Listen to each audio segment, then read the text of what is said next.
माननीय सभापति महोदय, आपने हमें टाइम दिया, आपका बहुत बहुत धन्यवाद। मैं धन्यवाद करना चाहूँगा हमारे साधु शहर की जनता का, जिन्होंने हमें राजस्थान के इस लोकतंत्र के मंदिर में हमें अवसर दिया।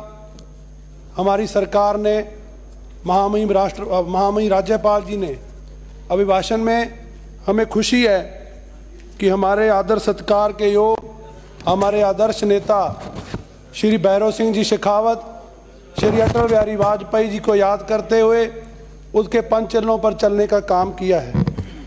अटल बिहारी वाजपेयी जी ने देश के कोने कोने पे बैठे किसानों के लिए, देश के गांव ढाणियों के लिए जो योजनाएं बनाई, वो देश के पहले ऐसे प्रधानमंत्री हुए जिन्होंने खेत में काम करने वाले मजदूर से लेकर के नेशनल हाईवे तक की चिंता की, तो वाजपेयी जी ने की। वह भैरव सिंह जी शेखावत को मैं याद करना चाहूँगा। हमारे गंगानगर हनुमानगढ़ कृषि प्रधान जिले के लिए सबसे ज़्यादा चिंता अगर भैरव सिंह जी ने की, तो उसका हम धन्यवाद देते हैं कि ये सिंचाई पानी से चलने वाले जिला, सबसे ज़्यादा रिकॉर्ड तोड़ पानी अगर किसी सरकार राजस्थान की में चला तो IGNP में 14,000 क्यूसेक अगर चला तो भैरव सिंह जी शेखावत के राज में चला। उसके बाद की भी कोई सरकार उस तरीके से काम नहीं कर पाई। मुझे खुशी है कि सरकार ने उनके पचनों पे चलते हुए अंत्योदय के संकल्प को साकार करने का मकसद ठान लिया है। हमारे पैरा 24 में कृषि क्षेत्र के GDP की चर्चा माननीय राज्यपाल जी ने की है। हमारी GDP में कृषि क्षेत्र का 30% जो हिस्सा है, पर आज भी राजस्थान के और देश भर के तकरीबन 50% लोग की रोजी रोटी कृषि से जुड़ी है। और कृषि हमारे देश में हमेशा सरकारें इस पे चिंता करें, ऐसा मेरा विचार है। पर जब भी कांग्रेस की सरकार आई है, इन्होंने किसानों की अनदेखी की है और खास करके हमारे सिंचित क्षेत्र ने इनकी अनदेखी को भोगा है। मैं प्रधानमंत्री मोदी जी का धन्यवाद करता हूं कि MS स्वामीनाथन की रिपोर्ट के अनुसार जो फार्मर कमीशन पर कोई सरकार नहीं काम कर पाई, चाहे केंद्र की सरकार हो, राजस्थान की या दूसरे प्रदेशों की सरकार हो, सबसे ज्यादा आज जो चिंता का विषय कि इतनी डिटेल में MS स्वामीनाथन जी ने जो रिपोर्ट रखी, कोई भी सरकार किसी राज्य में, केंद्र में आज तक सदन में चर्चा करने के लिए तैयार नहीं है। मैं इस सदन से, चाहे वो कांग्रेस के साथी हो चाहे BJP के साथी हो, मैं सदन से मांग करता हूं कि हमें MS स्वामीनाथन का आयोग पे चर्चा करनी चाहिए। उन पे जो उन्होंने सिफारिशें हैं उसको हमें लागू करना चाहिए। प्रधानमंत्री मोदी जी ने लागत का 1.5 गुना हमारा किसानों को देकर के जिस तरीके से MSP बढ़ाई है, उसका लाभ पूरे देश के कोने कोने में बैठे किसानों को हो रहा है। केंद्र की एजेंसियां चाहे FCI CCI हो, अपने माध्यम से खरीद कर रही हैं, पर हमारी कांग्रेस की सरकार ने 5 साल में ना सरसों खरीदी, ना जौ खरीदा, ना चना खरीदा, ना मूंग खरीदी। 5 साल में खरीद के नाम के औपचारिकता करके रह गए। 5 साल में किसान इनके मुंह की तरफ देखता रह गया। साथियों, आज एक जिस तरीके से प्रधान भजन लाल जी ने बोनस देकर के किसानों को भरपाई देने का काम किया है, 125 रुपये बोनस देने का मैं स्वागत करता हूं। किसानों को गेहूं पर 125 रुपये दे करके आज किसानों के हाथ पकड़ा है, मैं भजन लाल जी का इसके लिए स्वागत करता हूं। आज मैं पैरा 19 पैरा 26 में जो इंटरनेशनल ईयर ऑफ मिलेट्स पर बात हमारे माननीय राज्यपाल जी ने रखी है, ये पूरे राजस्थान के लिए गौरव का बात है। हम पूरे देश में जहां राजस्थान 28% तक कंट्रीब्यूट करता है, हमारे राजस्थान का चाहे किसी भी विधानसभा क्षेत्र से चुन के आने वाला माननीय सदस्य हो, उसको मिलेट्स के ऊपर ध्यान देना चाहिए। हमारी सरकारों को इसके ऊपर ध्यान देना चाहिए। अंतर्राष्ट्रीय लेवल पर हम अपने मिलेट्स को किस तरीके पे ख्याति दे सकते हैं, हमारे किसानों को उनके द्वारा उत्पादन किए गए मिलेट्स को किस तरीके देश दुनिया में हम दे सकते हैं। ये काम अगर सोच किसी ने रखी है तो माननीय प्रधानमंत्री नरेंद्र मोदी जी ने रखी है, और इसके लिए मैं उनका आभार प्रकट करता हूं। हमारे यहाँ के ज्वार बाजरा हो, हमारे यहाँ का इसबगोल चाहे जीरा हो, हमारे यहाँ बहुत सी चाहे जैतून, अनार, अमरूद, किन्नू हो, हमारी फसलें राजस्थान में बहुत पोटेंशियल है। राजस्थान की धरती पे ऐसी हम खुशनसीब हैं कि यहाँ गंगानगर में अमरूद और किन्नू हो रहे हैं, जैसलमेर में वहाँ इसबगोल और जीरा हो रहा है, कहीं अनार हो रहे हैं, कहीं जैतून हो रहा है। हम इन सब चीज़ों पर इनकी मार्केटिंग, इनकी प्रोसेसिंग के लिए हमें काम करना चाहिए। सरकार चाहे कांग्रेस की आए चाहे बीजेपी की आए, हमें इन चीज़ों पर काम करना चाहिए। हमारी एपीएमसी की जो मंडियां हैं, हमें एपीएमसी की मंडियां किसानों की जेब लूटने के लिए नहीं, उनको सहायता देने के लिए, उनको योगदान देने के लिए होना चाहिए। आज मुझे इस बात का भी गम है कि यहाँ के जादूगर जो आज तो सदन में आना नहीं चाहते, वो जादूगर की सरकार बनी। जादूगर ने कल्याण नाम यूज करके किसान की जेब लूटी।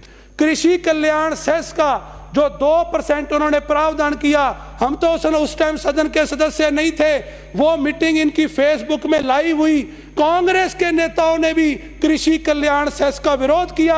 आज मैं दिवंगत गुरमीत सिंह जी कुंदर को धन्यवाद करता हूं कि उन्होंने उस टाइम अपने मुख्यमंत्री के खिलाफ आवाज उठाई और वो 2% कृषि कल्याण सेस जो इन्होंने लगाया, और उसके बाद उनको वापस लेना पड़ा।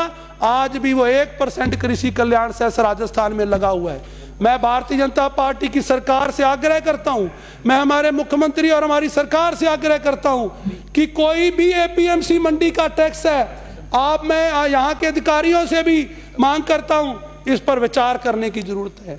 आपको मैं बता दूं, जो इनकम टैक्स की हाईएस्ट पेइंग स्लैब है वो भी प्रॉफिट लॉस स्टेटमेंट पे चलती है। प्रॉफिट पे हाईएस्ट जो स्लैब है वो 30% है, पर अगर आज एपीएमसी मंडी के किसान पर 1% का बोझ डाला जाता है तो वो आपके 20% इनकम टैक्स का काम करता है। आज जो किसान अपनी पैदावार लेकर के एपीएमसी मंडी में जाता है, उस पे 2.6 का भार अगर किसी ने डाला है तो हमारी पिछली सरकार ने डाल करके उसको टर्नओवर टैक्स है, जो कि आपके इनकम टैक्स से ज्यादा सरकार पे पड़ रहा है। ये किसानों की पीड़ा में आज सदन के सामने रखना चाहता हूं। साथियों, प्रधानमंत्री मोदी जी ने आत्मनिर्भर भारत की बात की। हम आत्मनिर्भर भारत में हमारे राजस्थान के पास पोटेंशियल है। हम पूरे देश का 46.7% सरसों उगा रहे हैं। आज मुझे खेद है, जो सरसों राजस्थान में इतने बड़े मात्रा में पैदावार हो रही है, राजस्थान की कोई भी सरकार इस पैदावार का फायदा नहीं ले सकी है। क्यों हम राजस्थान में एक सरसों को डेडिकेटेड एक कॉर्पोरेशन नहीं बनाते? एक साल के लिए नेफेड ने अगर उसकी खरीद की दलहन और तिलहन की, तो सरसों के रेट बाजार में 7,000 से ऊपर क्रॉस कर गए। एक साल के लिए नेफेड ने खरीद की तो मूंग के भाव 8500 से लेकर 9,000 को टच कर गए। आज अगर सरकार ने नहीं खरीदा तो 2-2 हजार रुपये एमएसपी से नीचे सरसों और मूंग बिक रहा है। इस पे चिंता भी हमें करनी होगी। साथियों, आज एडिबल ऑयल है, यह सबसे बड़ी चिंता की बात है। आज अगर देश ऑयल सीड्स और पल्सेस में हम उगा सकते हैं, पर हमारी सरकारों से हमें सपोर्ट नहीं मिलता, उसकी वजह से आज जो एडिबल ऑयल का इंपोर्ट है, 1,38,000 करोड़ का एडिबल ऑयल हम इंपोर्ट कर रहे हैं। जहां हमारे देश में जो चीजें पैदा हो सकती हैं, उस पर भी हम इंपोर्ट पर निर्भर हैं। डाइवर्सिफिकेशन ऑफ क्रॉप की बात MS स्वामीनाथन जी ने की है। क्यों हमारे सरकारें इसके बारे में नहीं सोचती? जहां पंजाब और हरियाणा ने हरित क्रांति के नाम पर पे अपनी जमीनों को जहर बना ली है, यहाँ यूरिया खाद की इतनी भरपूर वहां पे उनका उपयोग हो रहा है। आज वहां की मिट्टी में आज उनकी मजबूरी है, पंजाब और हरियाणा की मजबूरी है कि वहां गेहूं और उनके धान के बिना कोई फसल नहीं हो रही है। आज मैं कह सकता हूं, गंगानगर कृषि प्रधान जिला है, हमारे 1 बीघे में 2 क्विंटल से ज्यादा चना नहीं होता। हम जैसलमेर में भी खेती कर रहे हैं, जैसलमेर में 8 क्विंटल पर बीघे का चना हो रहा है। गंगानगर में आज की डेट में जिस तरीके से नरमा खराब हुआ, हमारे 1 बीघे में 1.5 से 2 क्विंटल भी। 1 मिनट में अपनी बात समाप्त करें। अभी तो सब शुरू किया है, तो हम नए सदस्य, हमें ज्यादा मौका दिया जाए। मैं ज्यादा समय नहीं लूंगा, पर मुझे 5 मिनट का समय साफ चाहिए। आपके 10 हमारे पड़ोसी राज्य हैं, हमारे पड़ोसी राज्य चाहे हरियाणा हो चाहे मध्य प्रदेश हो, भावांतर की योजना लेकर के उन्होंने किसानों का साथ दिया है। आज हरियाणा की सरकार सारी की सारी फसलें एमएसपी पे खरीद रही है। हमारी राजस्थान की सदन से मैं आग्रह करता हूं, हमें सबको मिलकर के इस पर काम करना चाहिए। इस पर हमें काम करेंगे तो हमारा किसान समृद्ध होगा।